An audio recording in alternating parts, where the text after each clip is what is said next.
بیوی کے لیے بھی کچھ احکامات ہیں، بیوی کی بھی کچھ ذمہ داریاں ہیں جو اسے شوہر کے حق میں پوری کرنا ہے۔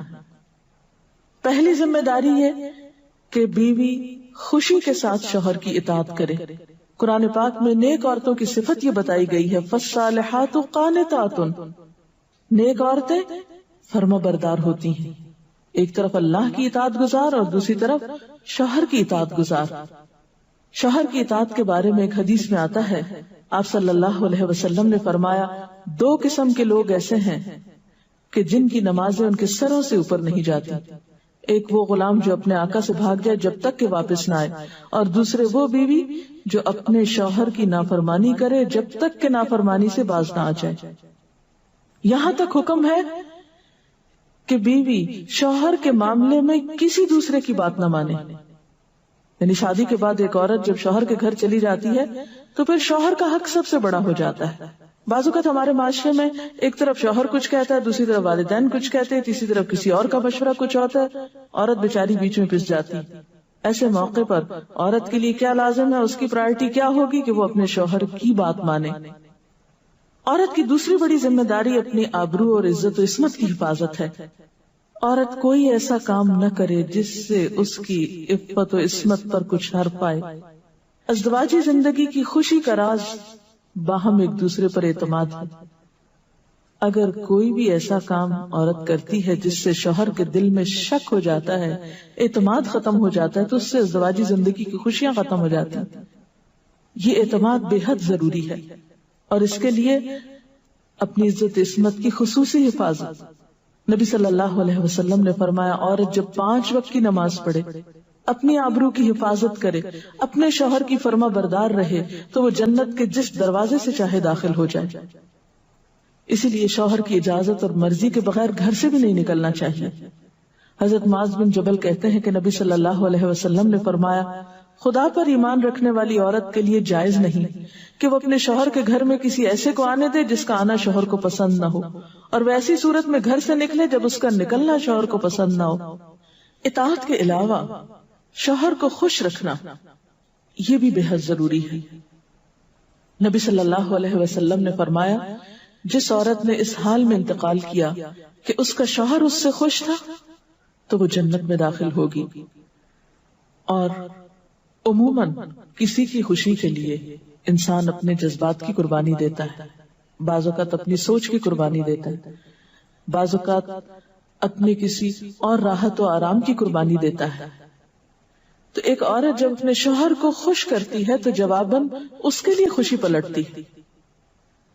اس لیے گھریلو زندگی کی خوشی کا انحصار اسی بات پر ہے کہ دونوں ایک دوسرے کے لیے قربانی کے جذبات رکھتے ہوں، ایک دوسرے کے لیے رحمت اور ایک دوسرے کے لیے مودت کا ذریعہ ہوں، جیسا کہ قرآن پاک میں شادی کا مقصد یہ بتایا گیا کہ دونوں کے درمیان باہم مودت اور رحمت کے جذبات ہوں، ایک دوسرے کے لیے سکون کا باعث ہوں، تاکہ انسانی زندگی بہترین طریقے پر رواں دواں رہے۔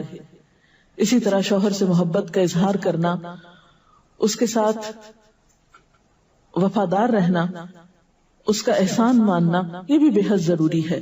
حضرت اسماء کہتی ہیں کہ ایک بار نبی صلی اللہ علیہ وسلم میرے پاس سے گزرے، میں اپنی سہیلیوں کے ساتھ تھی، آپ نے ہمیں سلام کیا اور ارشاد فرمایا، تم پر جن کا احسان ہے ان کی ناشکری سے بچو۔ تم میں سے ایک اپنے ماں باپ کے گھر کافی دنوں تک بن بیاہی بیٹھی رہتی ہے، پھر اللہ تعالیٰ اس کو شوہر عطا کرتا ہے، اولاد دیتا ہے، اور ان سارے احسانات کے باوجود اگر کبھی کسی بات پہ شوہر سے ناراض ہوتی ہے تو کہہ اٹھتی ہے، میں نے تو کبھی تمہاری طرف سے کوئی بھلائی دیکھی ہی نہیں۔ یہ جملہ ناشکری کا جملہ ہے جو عورت کو نہیں بولنا چاہیے۔ قیامت کے دن اللہ تعالیٰ اس عورت کی طرف نظر رحمت اٹھا کر نہیں دیکھے گا جو شوہر کی ناشکری ہوگی۔ اور آخری بات یہ کہ عورت کے اوپر لازم ہے کہ وہ اپنے گھر بار، مال و اسباب اور اپنی ذمہ داریوں میں شوہر کی مددگار رہے، شوہر کی وفادار رہے۔ آپ صلی اللہ علیہ وسلم نے فرمایا، قریش کی عورتیں کتنی اچھی عورتیں ہیں جو بچوں پہ بہت مہربان اور شوہر کے گھر بار کی حفاظت کرنے والی ہیں۔ آپ صلی اللہ علیہ وسلم نے ایک اچھی عورت کی خوبیاں بیان کرتے ہوئے فرمایا، مومن کے لیے خوف خدا کے بعد سب سے مفید اور باعث خیر نعمت نیک بیوی ہے۔ نیک بیوی کون سی؟ اس کی کیا تعریف ہے کہ جب شوہر کوئی کام کہے تو خوشی سے کر دے، جب اس پہ نگاہ ڈالے تو اس کو خوش کر دے، اور جب اس کے بھروسے پہ قسم کھا بیٹھے تو قسم پوری کر دے، اور جب کہیں چلا جائے تو اس کے پیچھے اپنی عزت و آبرو کی حفاظت کرے، اور شوہر کے مال اور اسباب میں اس کی خیر خواہ رہے، اس کو ضائع نہ کرے۔ ایک اچھی بیوی کی خوبیاں آپ صلی اللہ علیہ وسلم نے بتائیں۔ اور پھر آخری چیز صفائی ستھرائی، سلیقہ، شوہر کے لیے زیب و زینت کا اہتمام، یہ چیزیں بھی ازدواجی زندگی میں خوبصورتی پیدا کرتی ہیں، اور اس کا بھی اہتمام جو ہے پھر ایک عبادت ہو جاتا ہے۔